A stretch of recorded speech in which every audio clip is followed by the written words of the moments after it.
Have you ever had a feeling that the entire world around you is slowly decaying or corrupting into unrecognizable mess, but no one really gives a shit, and those that do give a shit are people you don't want to be spotted nearby, lest you want to be accused of something you didn't do? I have this feeling about the entertainment industry in general for quite some time now, and seeing how many people of dubious political, social, and moral views are flocking to the anime industry in search of something the modern Western industry apparently lacks these days fills me with an almost perverse sense of joy, for as you know, I enjoy watching people suffer.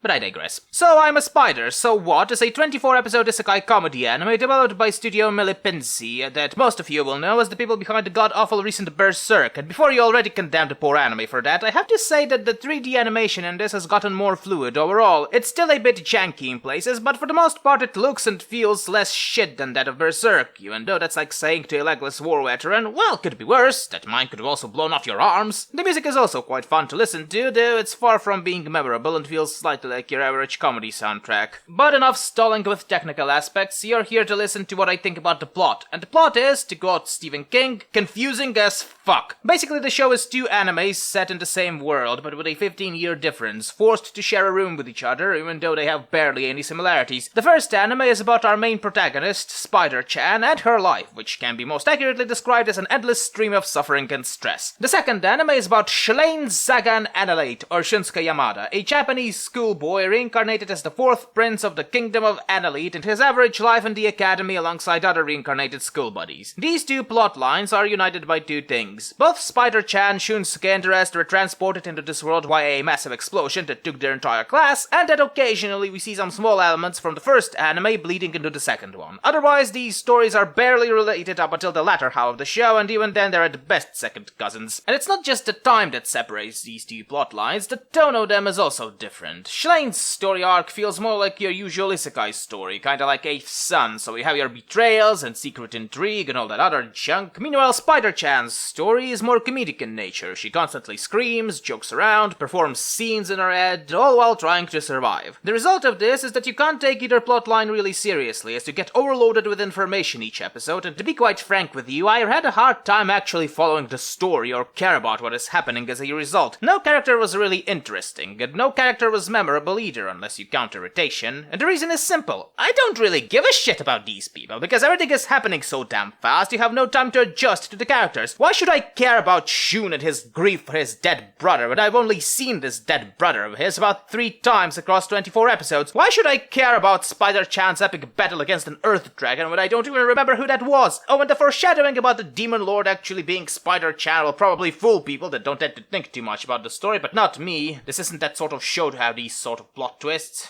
Thanks for trying, though. But with that out of the way, the important question is, does this anime hold up? Well, imagine yourself a long road, and near that road is a typical toilet, and you want to take a shit.